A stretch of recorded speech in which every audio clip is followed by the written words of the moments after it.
Uh-oh, we have not seen one of these before in front of the TheApostleP camera.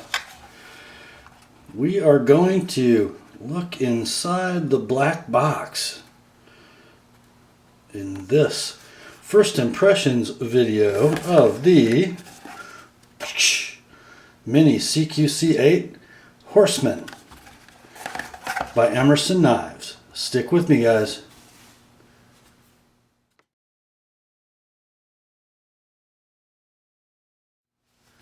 Hi gang, Rob here. It is the evening, late in the evening of 22 January 2015. And yes, we are going to look at an Emerson knife tonight. And inside the box is, not inside the box, it's stage left. Inside the Emerson box comes a nice little pamphlet. America's Knife Company. Got some Emerson swag available for purchase.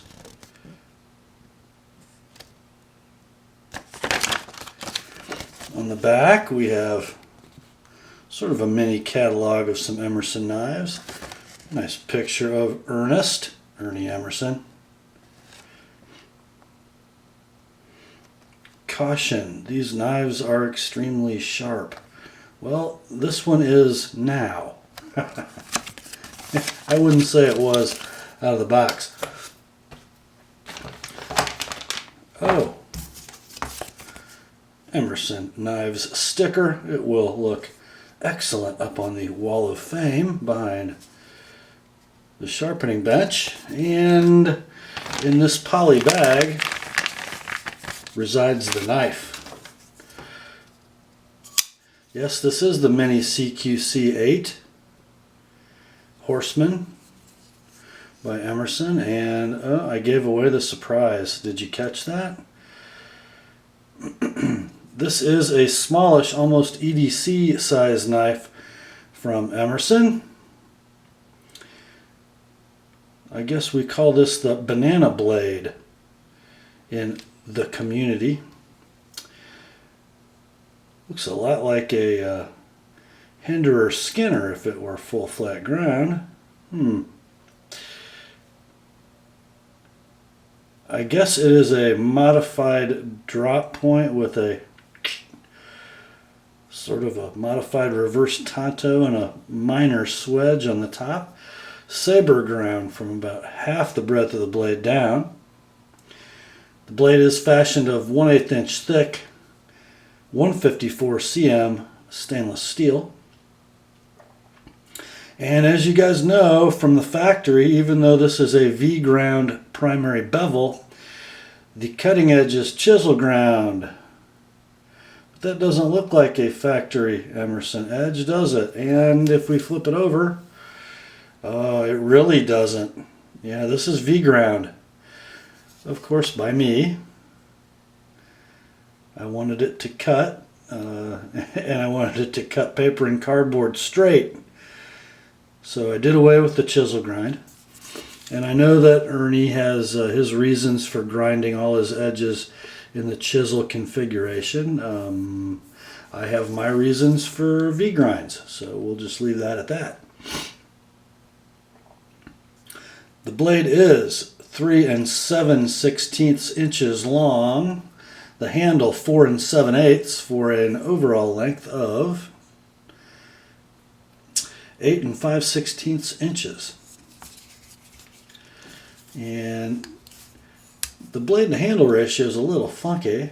If you can see where that blade stops. Pretty short, huh? However, we like it. And here's why. Oh, man. Guys, there is not a better knife handle, I think, that I've ever had in my hand on a folder than this thing. It's like the tighter you grip it, the tighter it locks your hand in. It is phenomenal in the Sabre grip. The Horseman does have the Emerson Wave feature, which enables you to pull it out of a pocket, holding it against the back seam of the pocket, and the blade will deploy by magic. Not magic, just good engineering. That little wave tab catches coming out of the pocket, and out comes the blade. Pretty cool feature, and it provides an excellent thumb ramp. There is jimping on the thumb ramp, as you'll see. It's not super aggressive. Doesn't need to be, because of this excellent finger groove and finger guard and the ramp of the wave. That knife is not going anywhere. It is also perfectly balanced. Center of gravity is dead in the finger groove. I mean dead and locked in. Makes it just super fast in hand. Let's look at the other grips. Hammer grip, comfortable and secure. Draw cut grip, comfortable and secure. And the reverse grip, again, comfortable and secure. From an ergonomic design standpoint, the Horseman is awesome. Now, I don't know why it's called a Horseman.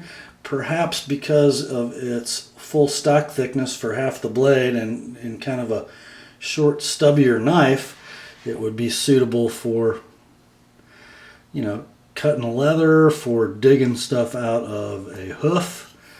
I don't know, but it's also a great smallish fighting knife.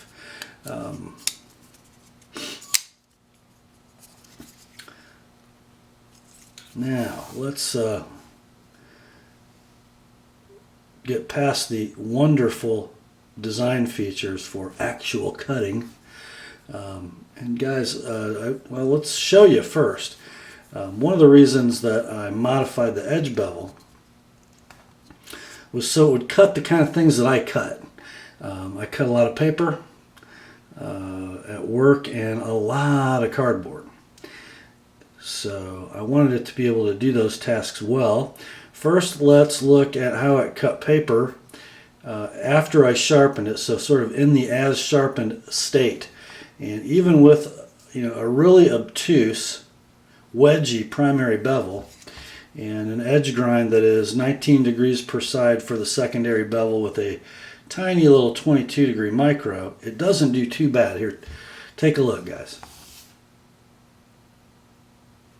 Okay, kind of a wedgy thing, but I think it does okay.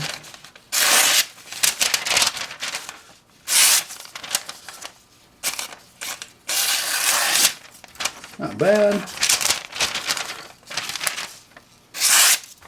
Huh. Yeah, not too bad at all, really. And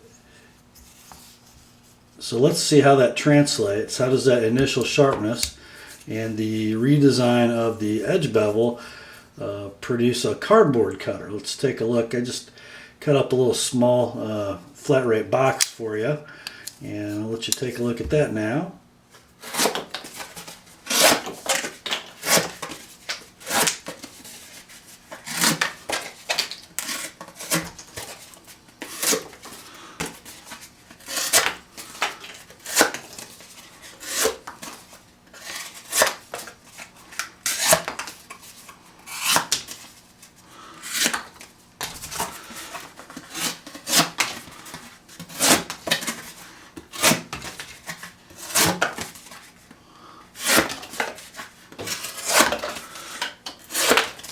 Not bad for a little wedge.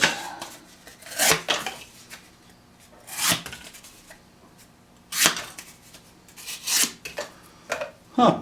And after a little bit of cardboard cutting, I did that with, oh, I don't know, I guess 3 or 4 boxes, so maybe you guys count better than I do. Maybe, what, 60 or 70 or 80 cuts, I suppose, total through the cardboard, and then went back to the paper, and then a little strop work and some more paper just to show you the cutting performance of this blade before we dive in and see what makes it tick. So take a look at the rest of the cutting here before we come back and chat a bit. And after the cardboard, we'll see how it does on the catalog paper. Haven't cleaned this blade up at all. Not bad. Maybe not quite as clean as it was before the cardboard. We'll strop it a couple times, just a couple strokes to clean it and dress that edge a little bit.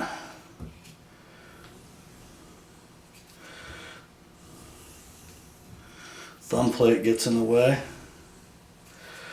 And we'll bring it up a little.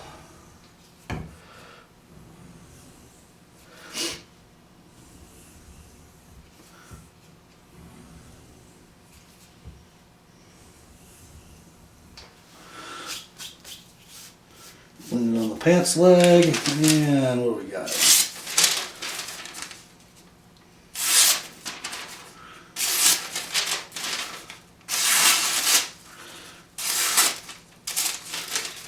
Maybe not quite as sharp as it was to start with. Can't quite get that S-curve. Let's see. A couple more strokes.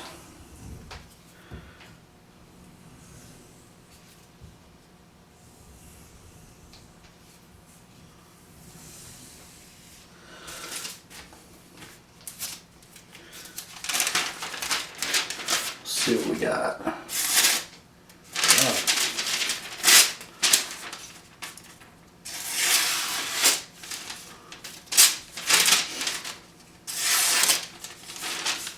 I think this might be more me than the knife.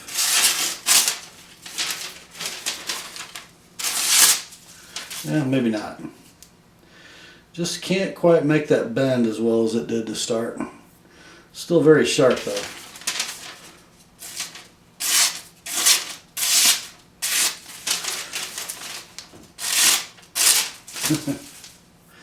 It's just wedgy. If you don't have the angle going into that paper just right, it just tears it. So as you can see, we took what is really sort of a wedgy self-defense knife, or sort of hard use farm blade, and made it into a pretty effective cutter. And that's kind of what I was looking for. I bought this particular Emerson model and got this from my buddy Brett on Instagram, and a YouTube viewer of mine. Same guy I got the CRKT hijinks from that I won in the raffle. So Brett had this one for sale, and as I have watched and listened and researched Emerson knives over the years and never bought one, the Horseman is the one that I really wanted because I could modify it like I wanted, and thought it might make a pretty good 4.8 ounce EDC blade. And so I bought Brett's. It was a gently used 2014 produced knife. See if I can show you that.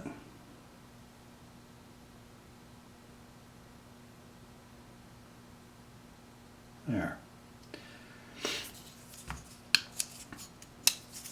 So now I've gotten lots of the good out of the way, and frankly today I was, after spending a couple days with this knife a lot, opening it, closing it, doing some cutting with it, sharpening it, my first impressions video was going to be pretty negative, I guess. Other than the ergonomics and the design of the knife, sort of the envelope design of the knife and what makes it good, there's a lot of stuff that really sort of bothers me about this knife. And I was going to do this video tonight and be kind of cranky and, talk about Emerson knives as being maybe a name that you pay for that really doesn't have much quality behind it. And I was going to go on and on and on and kind of rant. But it is 22 January 2015, the very same day that the boys at Blade HQ posted a SHOT Show booth review, or actually pretty much a monologue, of Ernest Emerson talking about his knives and a couple of his new knives. And it's not the first time that I've seen Ernie talk on a video, and I was reminded what a great guy he is. He comes from a knife fighting background. In fact, he went to school at a Filipino-style knife fighting academy in California in the 70s. That was his thing, and in that knife fighting academy, he was exposed to balisong knives, and the balisongs that they used in the Filipino knife fighting academy he attended were made by Pacific Coast Cutlery. We know them now as Benchmade. And because Ernie couldn't afford to buy one of those himself, he set about making one, and he did. And that sort of lit the fire, and he began to make other knives, began to make folders. And interestingly, the company who had supplied the balisong knife that Ernie emulated when he made his first knife saw some of his folders and asked him to design a knife for them. And the Benchmade CQC-8 Emerson was born, and that brought Ernie's knife designing talents to the fore of the knife world, and Emerson Knives was born. And the rest, as they say, is history. And to listen to him tell his story and talk about his knives and why he does what he does, even if the knives don't wow you, and frankly, when you look closely at an Emerson, there's a lot about them that really doesn't wow me. I can't help but like it because of the guy. He just has this calm demeanor, this sense of grace about him that is so rare. Frankly, he could he could grind up a file and stick a wooden handle on it and sell it for $100, and I'd probably want to buy one just because it was his. That's just how neat a guy he is. So having said all that, let's talk about the nature and the guts of this knife. First of all, when you look at an Emerson for the first time in the early 21st century and you look at it closely, and let's do that now. You guys, your eyes aren't deceiving you.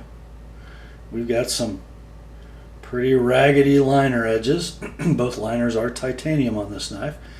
We have 3 pillar hourglass sort of standoffs at the back of the knife that are not shouldered into the liners. The screws are the only thing that locate them.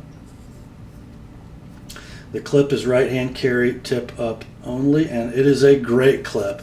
You guys have heard me talk about Benchmade knives on this channel for years, and I always refer to their sort of standard clip as the Emerson style clip. And the Benchmade Emerson style clip is the Emerson style clip because of the CQ-7 Benchmade. This clip is a little different than a Benchmade clip, but you get the picture. It works great. Sort of low profile, doesn't get snagged on stuff, easy to insert in the pocket, great retention, just nothing to complain about with this clip. I probably will keep this knife, and I probably will spend the $25 it takes to send it to Emerson and have it drilled for left-hand tip-up carry. They do that as one of their normal services. So we have these sort of raggedy, unfinished, off the probably water jet cutter titanium liners. And liner configurations on Emersons do vary a little bit. Older ones have a stainless steel liner on the offside, I believe. Some of them have a thick liner on the titanium side and a thin liner on the offside. On the Horseman, they are both titanium. They're both the same thickness. But take a look at some of that finishing or lack thereof. This one does meet the scales pretty well, but they're not exactly flush. A lot of Emersons will come with a G10 backspacer. This knife, as I said, has pillar construction. Kind of funky. I've had this knife apart and back together about 5 or 6 times in 2 days, just trying to tune some things out of it. And the liners are well located by this really large stop pin and the pivot, but the G10 And the back of the knife really just kind of floats around, and the screws are the only thing that kind of put it where it needs to be. There are no through pins. The standoffs do not go through into the liner material at all. So everything just kind of floats around until you get it tight, and it sort of ends up where it ends up. And interesting. Let's talk about this detent ball system. On the lock side, we've got the really sort of normal ball detent. I think you guys will try to tilt this so you can see it in there, sort of at the bottom of the lock bar as you're looking at it. But it is a ball bearing in the locking liner leaf, but it does not function as a detent. The detent for the knife is on this side of the knife. I think if you peer down in that direction on the right side of the blade tang, you should be able to see it. A little section of liner just sort of pokes out a little bit with a detent ball in it, and that is the detent to hold the knife closed, which it does quite well.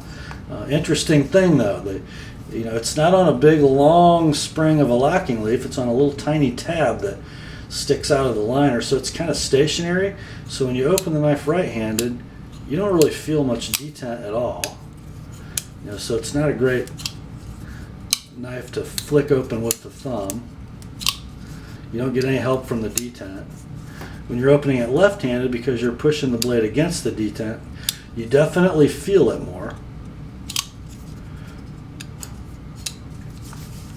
I will say this, just in listening to Ernie Emerson talk about his knives, this knife really isn't designed to be flicked open with the thumb disc. It's really designed to be waved open if you need it to come open quickly out of the pocket, or the thumb disc is there for gross motor skills. If you need to open the knife quickly when it's out of your pants, it's just there. It doesn't really matter where you touch it. You can sweep it open with no effort at all.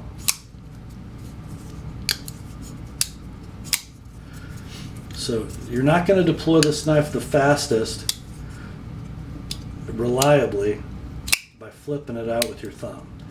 Just sweep it and it's open. The action on these knives with their washer system, which are nylitron washers, they're kind of a gray nylon impregnated with molybdenum. They're supposed to be self-lubricating, and frankly, the knife does run better dry than it does with fluorinated grease or light oil of any kind. I do have a little Daiwa Real oil in it this time. Like I said, I've experimented a lot, but it's not going to drop free with those two detent balls. It's just kind of fairly smooth and fairly stiff. That's just the nature of an Emerson. Centering on this knife right now it favors the offside just a bit, and there is a lot of adjustability in these knives. I can make it lock up early, I can make it lock up late, I can make the blade favor. I can get it in the middle. I can not really get it to favor the lock bar side too well without really stiff action, just by how you put the knife together and shift the scales. So not a super precise knife in any way. That sort of ball on each side feature does allow you to adjust the tension on the lock bar without affecting the way the detent performs. So you can go to pretty light pressure on this lock bar, and you're still going to have a detent. And frankly, I don't have the lock bar where it needs to be yet. You can hear it developing some stick as the video goes on. I don't think this knife is broken in. I'm going to take a little Sharpie break here.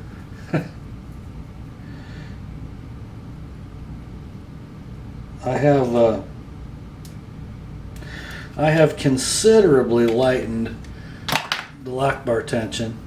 So if the knife is apart, the lock bar goes, it probably would, if the blade was out, The lock bar would touch the other liner, but barely. No, probably my stick will go away because I put some Sharpie on the blade tang.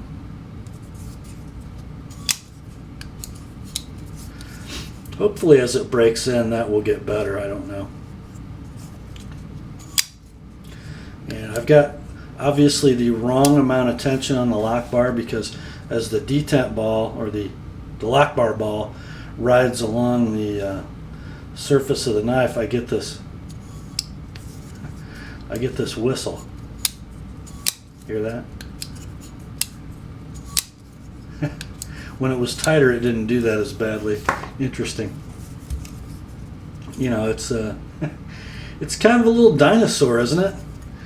When I really took a close look at it, it reminded me of a mid-90s Benchmade liner lock. More heavily built than that, but that's really what it reminded me of. And those old Benchmades had these Nylotron washers in them too. You know, I think it's a pretty strong knife.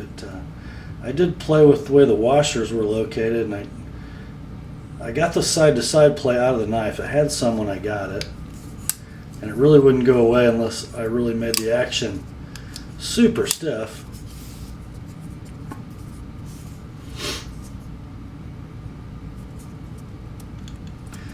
And you know, you can watch a lot of YouTube videos on Emerson's, and you can hear people absolutely rail on their quality, and then you can hear people that love them. I think Carter's UU1313 had a great series on Emerson's a couple of years ago, and you could sort of hear it come through in his videos. The sort of, he wanted to love them, but he had a very gentle view of their shortcomings, and did a great job explaining in his videos what to expect when you get an Emerson.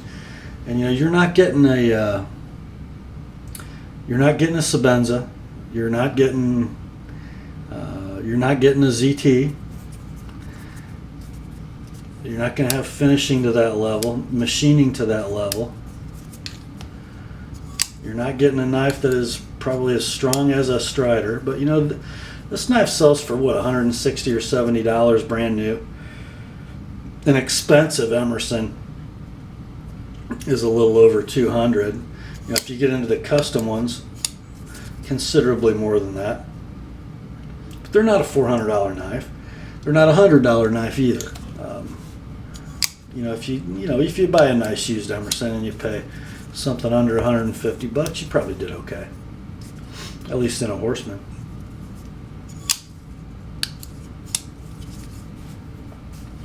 Will I carry this knife a lot? I don't know. I'll carry it some especially after I get the clip moved. It's not something I'm going to sell. I think Emerson knives are a significant brand in the history of the modern folder, and this is the model I want. And it's a nice one. I'm going to keep it. Just to give you a visual for those of you who aren't really familiar with a couple other modern tactical knives, here it is next to a Strider SNG. Set these like this so you can really get a great picture of how long they actually are.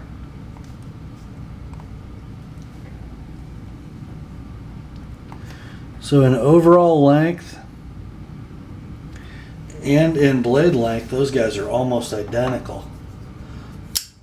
Of course, more usable cutting edge on the Horseman because of the, you know, the 4 choils in the SNG. Actually, there are only 2. I'm just kidding, guys. And here's a large Sabenza, which has a handle almost identical in size to the Horseman, maybe even a tick shorter, and a blade that's, what, 1/3 of an inch longer or so. All of these knives within a few tenths of an ounce. I think the Striders run about 4.5, 4.7 for the Sabenza, 4.8 for the Horseman. Of course, the Horseman is by far the least expensive of these 3 knives, isn't it? And frankly, it should be. But you know what? Ernie's mission is to make knives that are affordable for military guys. Knives that will hold up, that will work, that are easily serviced in the field. They don't really, you can rinse these knives out with hot soapy water, not put any lubrication in them, and they're going to run about as good as they run. And great G10. Not super aggressively textured, but boy, your finger hits it and it just stops. Really good stuff. That's sort of my first impressions, guys, of this knife. And as I own this one over time, I'll probably come back and do a long-term review because I think it deserves it. And I think it's going to get better as I use it. Maybe my whistle will go away and my lock stick will go away. We'll see. That's it for tonight, my friends. Grace to you and peace from God our Father and the Lord Jesus Christ. And remember, the Word and my horsemen are sharp.